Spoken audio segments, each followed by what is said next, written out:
Okay, I'm just gonna say it. The Chase Sapphire Preferred is not that great of a card. Now, I get it, a lot of different people just got really angry with me, but look, I actually have this credit card, and I am now making the stance that you should probably cancel this credit card within the first year of ownership. I'm going to go through one by one all the benefits that this card does have and why none of them matter. First, we got to get rid of it, right? So, let's move on. So the first thing to consider is this credit card has a $95 annual fee forever, no matter what. Now, I guess there's one caveat. Sometimes when you go in branch to the Chase banks and you talk to the representatives, they could actually waive the initial $95 annual fee, so it's free for 1 year, which is what I did. But now that it's been over a year, I don't want to pay that annual fee, which means I'm going to have to cancel. Now, the number one mistake that I see a lot of people make is that they see that $50 hotel credit that you get every single year just by holding this card. Now, there's a reason that they made it just $50. I mean, it's not enough to cover a full hotel room unless it's in Vegas. They made it just low enough that you're going to have to buy a more expensive hotel just to be able to use the credit in the first place. Thus, if you're a person that doesn't travel very often, or you don't even like using the Chase portal, you're kind of forced into booking a hotel a minimum $150 just because you want to use the $50 credit just to be able to justify the annual fee a little bit more. But in my experience over this last year, and a ton of other people who've had this credit card also have noted that they've never used the hotel credit before because it was just too much of a hassle to use it. So I guess if you disagree so far, let me know in the comments below, but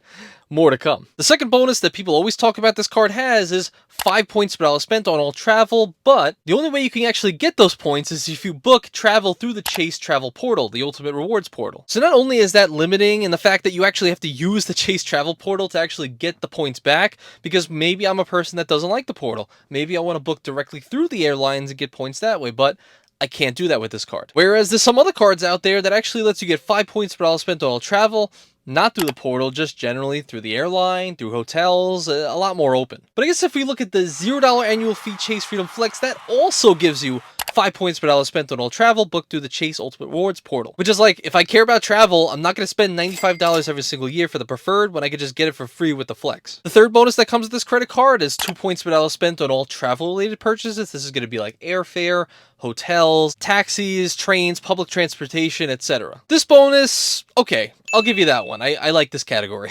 Okay, so moving on to the fourth bonus, which is my most hated one that I see on any credit card, is one that says 3 points per dollar spent on all online grocery purchases. But then literally the first line is that it excludes Target, it excludes Walmart, and all wholesale clubs. Which, I mean, come on. I mean, you're literally leaving out 90% of the population that actually shops at Walmart, 50% of the population that shops at Target, and just everybody that goes to wholesale clubs. I mean, come on. Which, I mean, I guess it's beneficial, but not a lot of people actually do grocery shopping online. In fact, that leads me to my next point, which this credit card does come with an Instacart Plus membership, but only for 6 months. And then those same Instacart Plus members do gain access to $15 every single quarter, not every single month, towards Instacart purchases as long as you use this credit card and you're a member. But wait a second, what if you don't want to be a member? So after 6 months, it goes away, which means those $15 every single quarter goes away too. And again, when we're talking about online grocery shopping, they also give you a monthly $10 credit towards GoPuff, which is literally the funniest name I've ever heard in my life, and I guess technically that's $120 every single year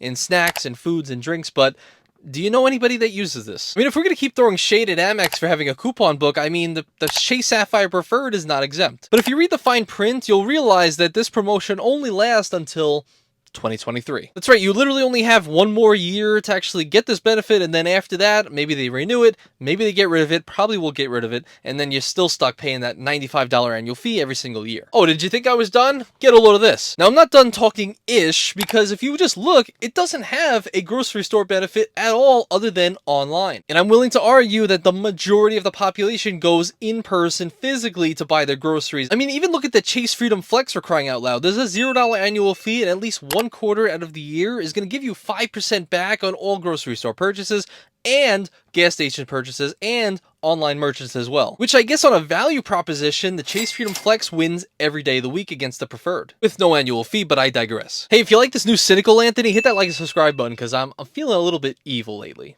If you thought those points were evil, well, get a load of this. So the next benefit that everybody talks about when they get the Chase Sapphire Preferred is Oh, if you get the preferred, you actually get 25% bonus points on all of your Chase points. That's good, right? So I guess on the surface, 100,000 points is now not just worth $1,000, now it's worth $1,250 with this preferred credit card. But a lot of people tend to forget that you, again, are still locked into the Chase ecosystem. You have to only book those points to get that bonus through the Chase travel portal. And typically when you book through the portals, it's going to be way more expensive than just booking directly through the airline or with the hotel chain. But what I found recently, just doing a little bit of research on HYATT hotels, you could technically transfer all of your Chase points to HYATT points, and they typically give you a much higher ratio for value per point. You can see right here, the multipliers on these hotels are anywhere between 2 cents per point, 5 cents per point, even the highest 10 cents per point, just because you decided to transfer those points to HYATT and not use the Chase travel portal. So I guess that whole point about getting 25% more is really just null and void when you consider transfer partners. Although I will mention, when I use the pay yourself back feature, which is also 25% more on an Airbnb purchase I did about a year ago, that was fairly convenient, and I paid for a $750 Airbnb with just about,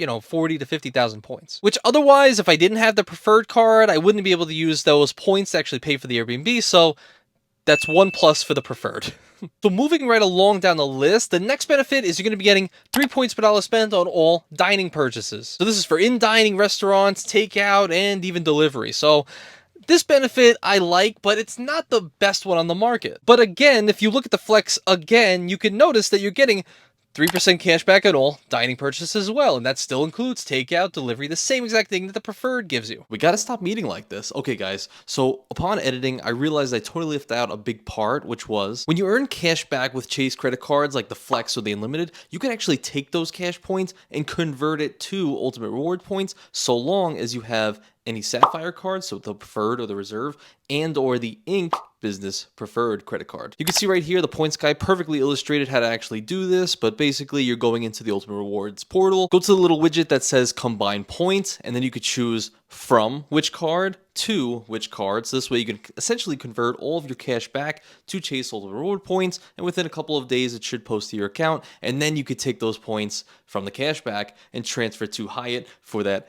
10 to 50 cents per point that we love to see. And thus, the Chase Sapphire Preferred is not a great card. Okay, bye. The next benefit is 3 points per dollar spent on all select streaming services. Okay, I'll give you this one as well. And it does include a wide range of things like Netflix, YouTube TV, Hulu, Disney Plus, a lot of different things. So, okay, you win this round. One of the other major benefits that come with this credit card is you're going to be getting an anniversary boost of 10% back on all the points that you earn. So say you earned 10,000 bonus Ultimate Reward points during the year. At the end of that year, you'll get 10% back, so an extra 1,000 bonus Ultimate Reward points. So I actually do like that a lot, and I think it's a good incentive, but again, the earnings multipliers just aren't that great on this card anyway, so chances are that 10% boost is going to give you a very minimal boost at that. I mean, even if you spend literally $10,000 on dining every single year with this credit card, that's still 30,000 points, and then 10% back is 3,000 points, so you're really only getting about $30 in value for spending $10,000 on dining, which most people aren't doing anyway. The two last perks that actually come with this credit card are ones that it's really not for everybody. It's 5 points per dollar spent on all Lyft rides, so for someone like me that has a car office, I'm never using Lyft at all, so I get no benefit from this whatsoever. And secondly, you're going to be getting a complimentary 1-year membership towards Dash Pass, which albeit I have saved a lot of money on delivery and fees just by using the Dash Pass membership, but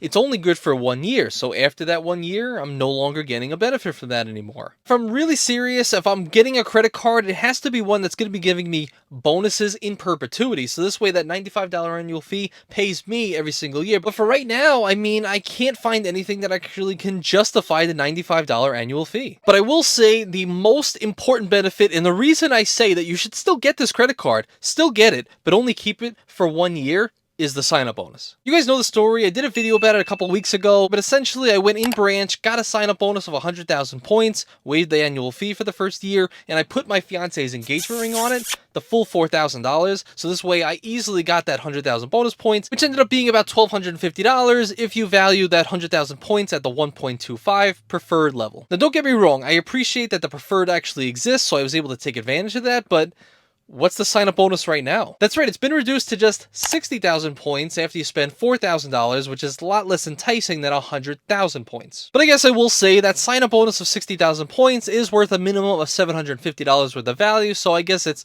something, right? But beyond that first year, I mean, you're kind of going to be stuck with paying $95 every single year, so in the next 6 to 7 years, that sign-up bonus was all for naught. So what are you saying, Anthony? What are you telling me? Are you saying I should just get rid of this card, or should I not get it whatsoever? Well, let me tell you what I'm going to do. So what's my plan going forward? So let me tell you, I have two parts to my plan with this credit card. Number one is I decided that I'm going to downgrade my Chase Sapphire Preferred to the Chase Freedom Flex. I mean, it's a no-brainer, right? It's a $0 annual fee, and on top of that, I'm getting the same multiplier for travel, for dining, plus I get extra categories like the rotating quarterly categories, 5% back. Just a lot of different things that the Chase Sapphire Preferred doesn't offer. And the reason I'm downgrading and not canceling is because the Chase Sapphire Preferred was my first Chase credit card. So if I just decide to cancel it, I'm going to lose all of my Chase Ultimate Reward points, which I have about 50,000 right now. Which in layman's terms is非常不好的. But not only that, but part of the reason I'm actually getting rid of the Preferred card is because of something called the 1 for 48 rule, which essentially states, as per Chase, is you could only have one sign-up bonus for a Sapphire card every 48 months or 4 years. But what they don't tell you is you can only get that sign-up bonus after you close or downgrade that specific Sapphire card. It's not at the time of approval, it's actually at the time of canceling or downgrading. So if I decided today to downgrade or cancel my Chase Sapphire Preferred, that starts the clock, so 48 months from today, I will then be eligible for the Chase Sapphire Reserve sign-up bonus as well. Otherwise, if I just keep the card open, I'm just going to keep resetting that clock over and over and over, and I'll never be able to get another sign-up bonus with a Sapphire card again.